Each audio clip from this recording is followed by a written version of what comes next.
Good morning बच्चों, कैसे आप सभी लोग। उम्मीद है कि रेट ऑफ मेजर के सारे क्वेश्चंस आपने लगा लिए होंगे।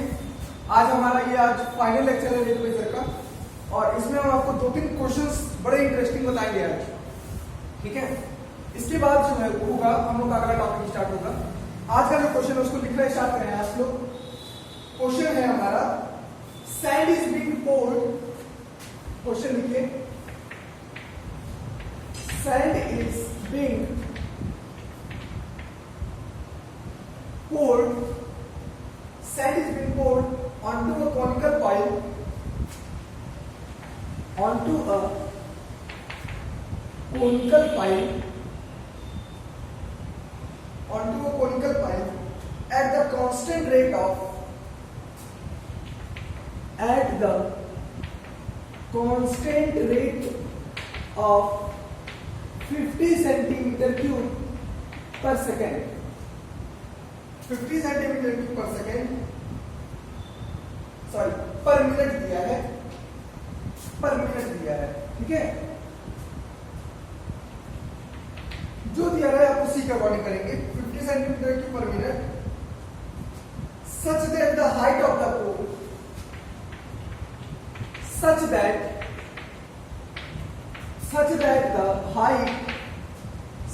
the height of the cone,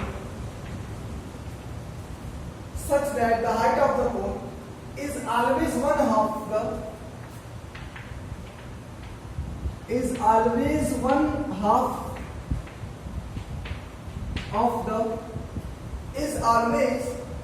of the radius of its base. Radius of its base.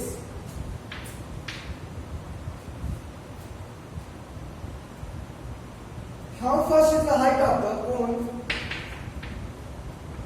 How fast is the height of the cone? How fast is the height of the cone? Increasing when the sand is not shown pile. Height of the pile increasing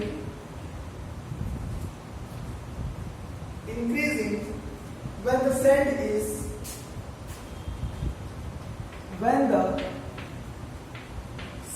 is 5 centimeter deep. Question देखिए क्या है। Sand को डाला जा रहा है, गिराया जा रहा है onto a conical pile. Conical, cone की शेप में पाइल मतलब होता है ढेर, ठीक है। जब हम सैंड को डाल रहे हैं, सैंड को गिरा रहे हैं, तो उससे कोनिकल शेप का ढेर बन जा रहा है, ठीक है। सैंड गिर रहा है और उससे एक क्या बन जा रहा है, कोनिकल शेप का ढेर बन जा रहा है। आप जब भी गिराओगे कोई चीज, ठीक है, तो एक पहले नीचे की उसकी जो एरिया होगी वो बड़ी होती जाएगी और धीरे धीरे वो छोटी हो जाएगी, दैट इज कोन के शेप का बन जाएगा। तो बोला गया है कि सैंड को जब डाला जा रहा है तो वो एक कोनिकल, कोन के ढेर में गिर रहा है, और जैसे जैसे डालोगे कोन तो बड़ा होता जाएगा, ठीक है, तो ढेर बड़ा होता जाएगा, और उस ढेर के बड़े होने की जो रेट है वो 50 सेंटीमीटर क्यूब पर मिनट है। और आप खुद बताओ, जो ढेर बड़ा हो रहा तो ढेर जो होगा वो पूरे की पूरे वॉल्यूम को कवर करेगा, ठीक है। तो वॉल्यूम में चेंज दिया गया है, उसकी जो वॉल्यूम है वो किस रेट से बढ़ रही है, 50 सेंटीमीटर क्यूब पर मिनट के रेट से बढ़ रही है। कॉमन सी बात है, जैसे ही हम बालू को गिराएंगे, टाइम स्टार्ट करेंगे, उस समय कोन का शेप नहीं रहेगा, और जैसे जैसे टाइम बढ़ता जाएगा कोन का जो शेप होगा वो बढ़ता जाएगा, और कोन का जितना शेप बढ़ेगा उसकी वॉल्यूम उतनी ज्यादा बढ़ती जाएगी। तो उस वॉल्यूम में जो रेट दिया गया है वो 50 सेंटीमीटर क्यूब पर मिनट का दिया गया है, ठीक है। और इस प्रकार से बोला गया, such that the height of the cone is always 1/2। और इस प्रकार से ढेर बड़ा हो रहा है कि जो इसकी हाइट है वो हमेशा, the height of the cone is always 1/2 of the radius. उसके रेडियस के 1/2 के बराबर है, बेस के रेडियस के जो हाइट है, ठीक है, दिस इज हाइट, ये जो हाइट है हमेशा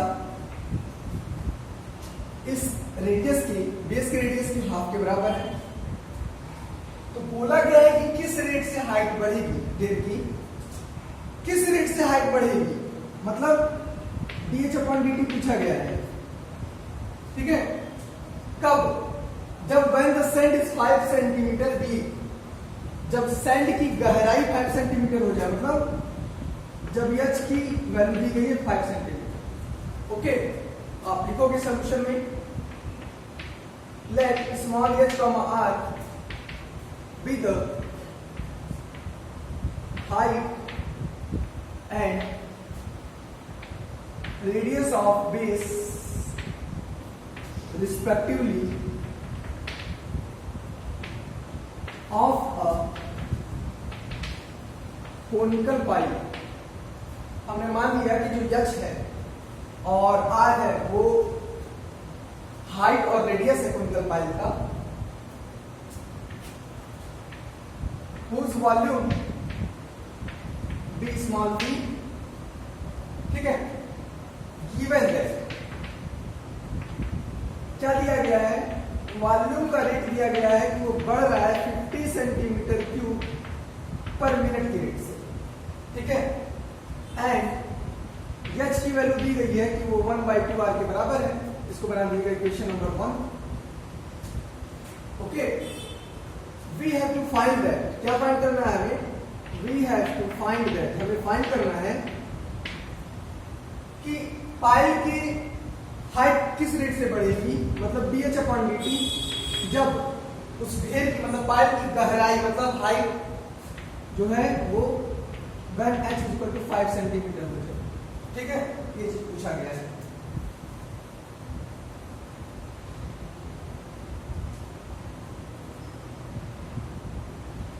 ठीक है।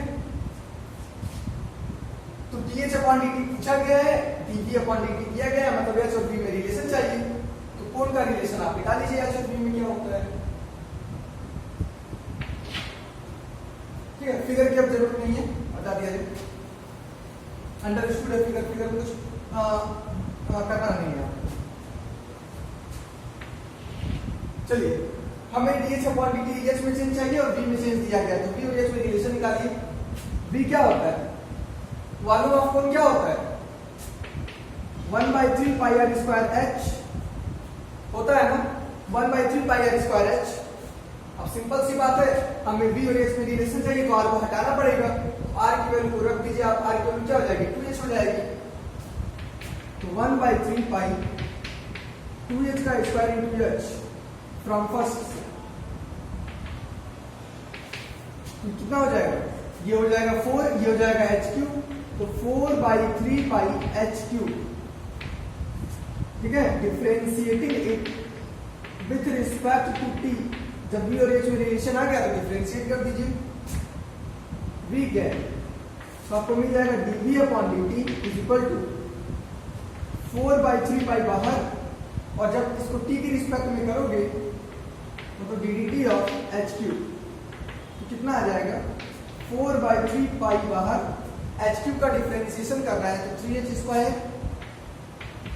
और साथ में आएगा h का डिफरेंशिएशन dh/dt।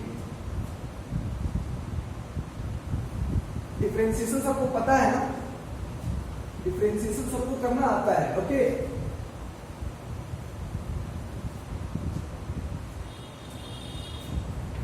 और dv/dt दिया था 50, चलिए यहां से आ जाइए, 3 से 3 कैंसिल हो जाएगा, 4πh² और dh/dt, ठीक है। तो यहां से आपको मिल जाएगा dh/dt = 50/4πh², मतलब क्या होगा, 25/2πh², ठीक है। हाइट है, सेंटीमीटर में मेजर किया गया है, टाइम को मिनट में मेजर किया गया है, तो ये आपका rate of change of height आ गया। लेकिन आपको बताना है dh/dt जब h की वैल्यू 5 हो जाए, 5 सेंटीमीटर, तो आप h की वैल्यू रख दीजिए 25/2π, क्योंकि 5 रखेंगे तो 25 आ जाएगा, ये कट जाएगा, और क्या आ जाएगा 1/2π सेंटीमीटर पर मिनट। ये आपका रिक्वायर्ड आंसर हो जाएगा, इसको नोट कर लीजिए आप, ठीक है, इसको नोट कर लीजिए।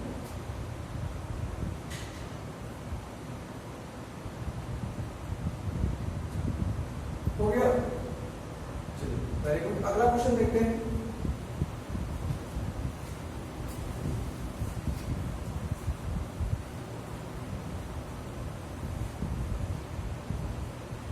A kite is 120 meter high. अगला क्वेश्चन देखते हैं।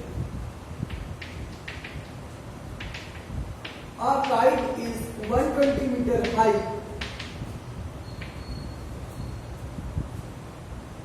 and 130 meter of string is out, and 130 meter is string is out.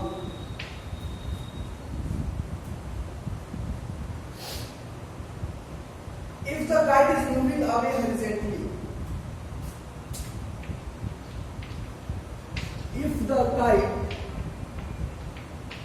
is moving away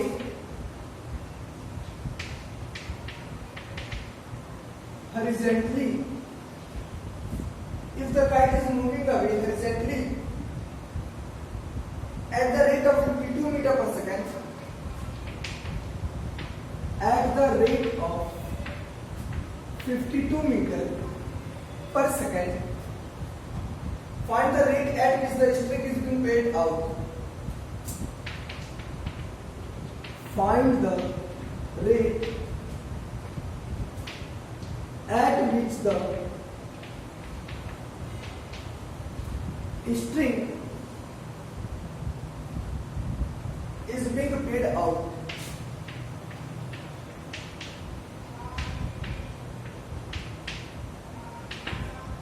देखिए क्वेश्चन क्या कह रहा है।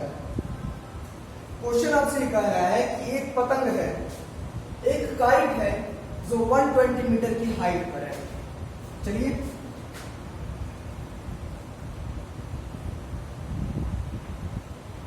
एक काइट है, ठीक है, जो 120 मीटर की हाइट पर है।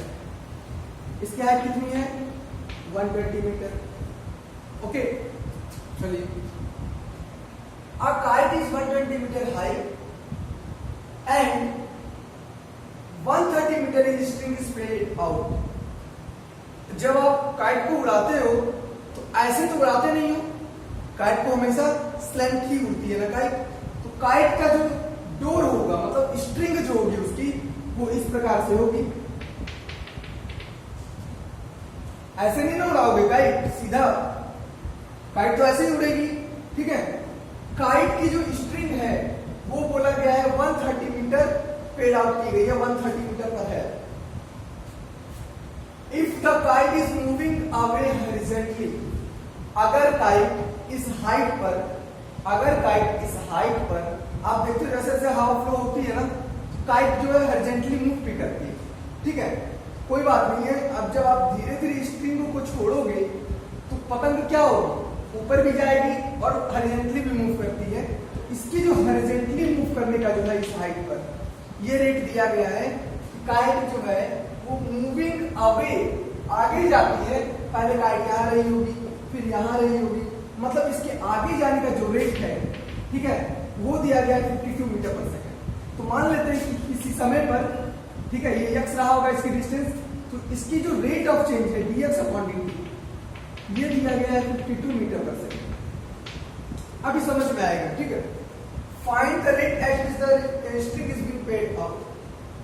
बोला ये गया है कि अगर, आप ही बताओ, जब हम स्ट्रिंग को पेड करते हैं, आउट करते हैं, मतलब स्ट्रिंग को छोड़ते हैं, जैसे जैसे स्ट्रिंग धागे को बढ़ाओगे, छोड़ते जाओगे, ढील देना करते हैं जिसे आप लोग, ठीक है, ढील देते जाओगे, तो क्या होगा, पतंग जो है वो हॉरिजॉन्टली मूव करती जाएगी, ठीक है, आगे जाएगी। फिर जब आप उसको खींचते हो तो ऊपर आती है, वो बात अलग है। लेकिन यहाँ पर कहने का मतलब, यहाँ पे प्रैक्टिकली सोचो कि जैसे जैसे हम स्ट्रिंग को छोड़ेंगे, ठीक है, और तो क्या होगा, पतंग हॉरिजॉन्टली पहले मूव करेगी, ठीक है, हॉरिजॉन्टली मूव कर रही है। आदमी मान लीजिए यहाँ पर है, ये ग्राउंड है, ठीक, इस ग्राउंड पर एक आदमी खड़ा है और उससे जो स्ट्रिंग की लेंथ है वो 130 मीटर है, लेकिन ये भी कहा जा रहा है कि इसके स्ट्रिंग में हमें चेंज निकालना है कि किस रेट से वो स्ट्रिंग को छोड़े, क्योंकि उसका जो हॉरिजॉन्टली मूव करने का जो रेट दिया गया है वो 52 है। तो मान ले रहे हैं कि किसी समय पर इसकी जो स्ट्रिंग थी उसकी लेंथ y थी। क्या थी? y थी। ठीक है,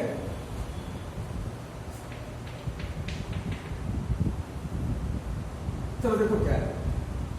ए एक पॉइंट है जहां पर आदमी खड़ा है। अब आदमी जो पतंग उड़ा रहा है वो यहां से उड़ा रहा है। अब आप सोचोगे कि सर आदमी ग्राउंड पर तो होगा, मतलब थोड़ी सी हाइट तो होगी उसकी 1 मीटर के अप्रोक्सीमेटली, जो वो पतंग उड़ा रहा है। तो ठीक है, उसकी जो हाइट होगी, मान लीजिए थोड़ी सी ऊपर से अगर उसकी हाइट है 1 मीटर, 1 मीटर पतंग की भी यहाँ पर हाइट हो सकती है। ठीक है, जिससे उसको बंदी होती है, उसको नेग्लेक्ट किया जाएगा यहाँ पे, जब तक कंसीडर नहीं करने के लिए कहा जाएगा। तो उस आदमी की जो पतंग उड़ा रहा है उसके हाथ से जो ग्राउंड की दूरी है उसको नेग्लेक्ट किया जाएगा जब तक ना कहा जाए। ठीक है, कि स्ट्रिंग आदमी की जो हाइट है वो भी कुछ है। तो यहाँ पे आदमी की हाइट के बारे में कुछ नहीं कहा गया है और उसके हैंड की हाइट के बारे में कुछ नहीं कहा गया है कि उसकी ग्राउंड से हैंड की जो पोजीशन है वो कितने पर है। तो उसको आपको कंसीडर नहीं करना है इस क्वेश्चन में। देखिए ध्यान से सुनिएगा, एक आदमी है वो यहाँ पर ए पर है और वो किसी समय पर पतंग यहाँ रही होगी। ठीक है, किसी समय पर पतंग यहाँ रही होगी तो उसकी हॉरिजॉन्टली मूव करने का जो रेट होगा ये रहा होगा। फिर पतंग यहाँ गई होगी तो उसके हॉरिजॉन्टली मूव करने का जो रेट होगा वो इसमें बड़ा होगा। लेकिन जैसे जैसे आप स्ट्रिंग को छोड़ते जा रहे हो उसके हॉरिजॉन्टली जो डिस्टेंस होगी वो भी बढ़ती जाएगी। तो यही कहा गया है कि उसके हॉरिजॉन्टली मूव करने का जो रेट है वो है आपका 52 मीटर पर सेकेंड। तो मान ले रहे हैं BC जो है वो हॉरिजॉन्टली डिस्प्लेसमेंट है जो पतंग चल रही है। ठीक है, जो पतंग मूव कर रही है और ए पर आदमी खड़ा है और CD जो है वो हाइट ऑफ काइट है। तो सॉल्यूशन में आते हैं।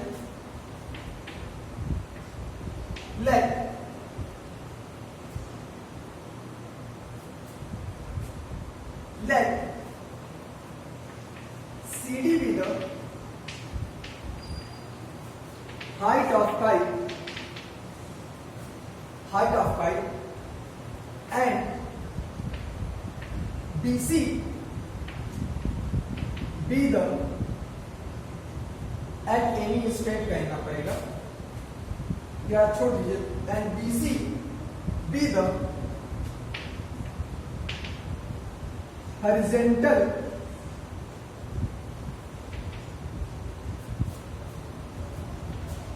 displacement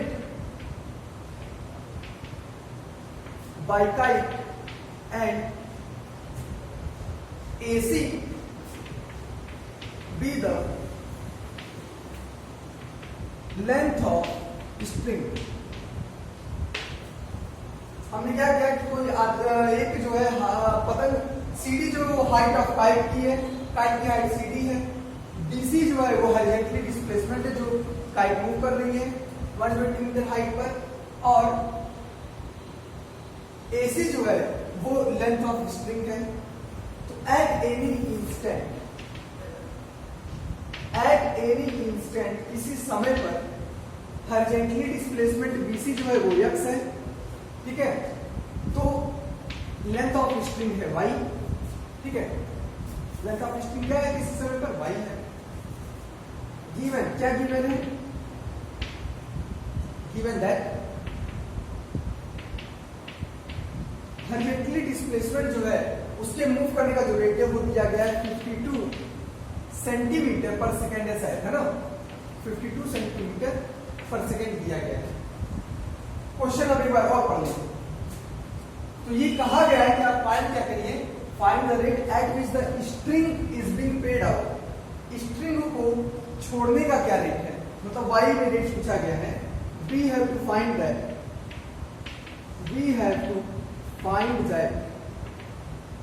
dy by dt।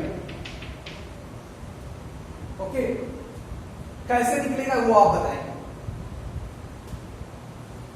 हमें x में रेट में चेंज दिया गया है, y में चेंज निकालना है। x में चेंज दिया गया, y में चेंज निकालना है। कैसे निकालेंगे? सबसे पहला काम x और y में रिलेशन निकालना। क्या काम है सबसे पहला? कि x और y में रिलेशन कैसे निकाला जाए। सबसे पहला ये काम है ना, x और y में रिलेशन कैसे निकाला जाए। कैसे निकलेगा, x यहाँ पर है, y यहाँ पर है और ये 120 मीटर हाइट है। तो आप बता दो in triangle ABC, in right angle triangle ABC में ये x स्क्वायर है और ये y स्क्वायर है, और ये जो हॉरिजॉन्टली मूव कर रही है उसकी हाइट नहीं बढ़ रही है, उसकी हाइट हमेशा 120 मीटर ही है।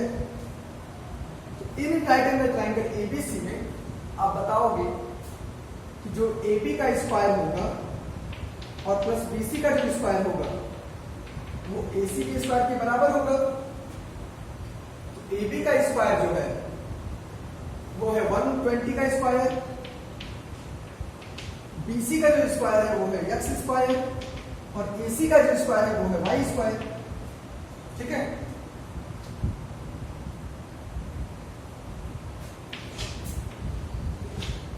चलिए इसके बाद देखिए, तो यहां से क्या आ जाएगा, हमें y में चेंज निकालना है। तो आप लिख सकते हो y square is equal to x square plus 14400। Okay, x और y में रिलेशन आ गया। अब डिफरेंशिएट कर दीजिए आप। अब आप सोच रहे होंगे कि ये 130 क्यों दिया गया है। ठीक है, तो 130 क्यों दिया गया ये भी पता चल जाएगा आपको। क्वेश्चन का मतलब क्या था कि ये हॉरिजॉन्टली मूव करने का जो रेट है वो दिया गया था, तो स्ट्रिंग को लेग पे आउट करने का क्या रेट होगा वो निकालना। तो ये कांस्टेंट तो रहेगा नहीं, क्योंकि आप स्ट्रिंग को ढील दे रहे हो, स्ट्रिंग को छोड़ रहे हो, तो ये कांस्टेंट तो 130 मीटर रहेगा नहीं। डिफरेंशिएट कर दीजिए with respect to T, we get क्या मिल जाएगा आपको, 2y dy by dt is equal to 2x dx by dt, और ये तो 0 हो गया, तो 2 से 2 कैंसिल हो गया, आपको मिल गया dy by dt is equal to x upon y dx upon dt। Okay,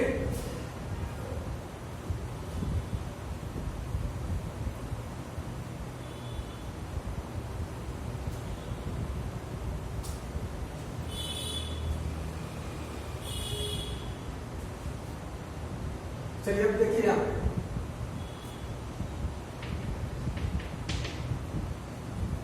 इस फिगर पे आइए। जब ये 130 मीटर है और ये 120 है, तो x की वैल्यू क्या आएगी यहां से आप निकाल लीजिए। ठीक है, तो देखिए गाइस, इसको बना दीजिए कुछ। अभी तक एक भी क्वेश्चन बना नहीं है, इसको एक क्वेश्चन नंबर 1 बना दीजिए। ठीक है, इन ट्रायंगल ABC में ही when y is equal to 130 metre, जब स्ट्रिंग को 130 मीटर पेड आउट कर देंगे, देन जब आप 130 मीटर पेड आउट कर देंगे तो 130 का स्क्वायर प्लस 120 का स्क्वायर जो होगा, देन 130 का जो स्क्वायर होगा, जब आप 130 मीटर पेड आउट कर देंगे तो 130 का स्क्वायर जो होगा वो 120 के स्क्वायर प्लस x स्क्वायर के बराबर होगा। तो यहां से आ जाएगा कितना, 16900 14400 प्लस x स्क्वायर, और x स्क्वायर इक्वल हो जाएगा 2500, और x की वैल्यू कितनी हो जाएगी 50 मीटर, है ना। देयरफॉर फ्रॉम फर्स्ट, इसलिए आप क्वेश्चन नंबर 1 से बता दोगे कि dy by dt था, स्ट्रिंग को पेड आउट करने का जो रेट था वो x मतलब 50, y मतलब 130 जो दिया गया है, और dx अपॉन dt कितना दिया गया था 52। ओके, तो 0 से 0 कैंसिल, 13 4 जा 52, और यह आ जाएगा 20 मीटर पर सेकेंड हो जाना चाहिए। तो ये 20 मीटर एक सेकेंड में स्ट्रिंग को पेड आउट करेगा, तो उसके हॉरिजॉन्टली मूव होने का जो डिस्प्लेसमेंट होगा वो 52 मीटर पर सेकेंड डिस्प्लेस हो जाएगी। अगर ये 20 मीटर स्ट्रिंग को पेड आउट करेगा, 20 मीटर छोड़ दिया स्ट्रिंग को, अगर ये 20 मीटर स्ट्रिंग को छोड़ देता है, ठीक है, एक सेकेंड में, तो उसका जो हॉरिजॉन्टली डिस्प्लेसमेंट होगा वो 52 मीटर तक हो जाएगा। ये आपका क्वेश्चन होगा, इसको नोट करिए। और ये इंपॉर्टेंट क्वेश्चन था मेरी तरफ से, ठीक है, अच्छा क्वेश्चन था।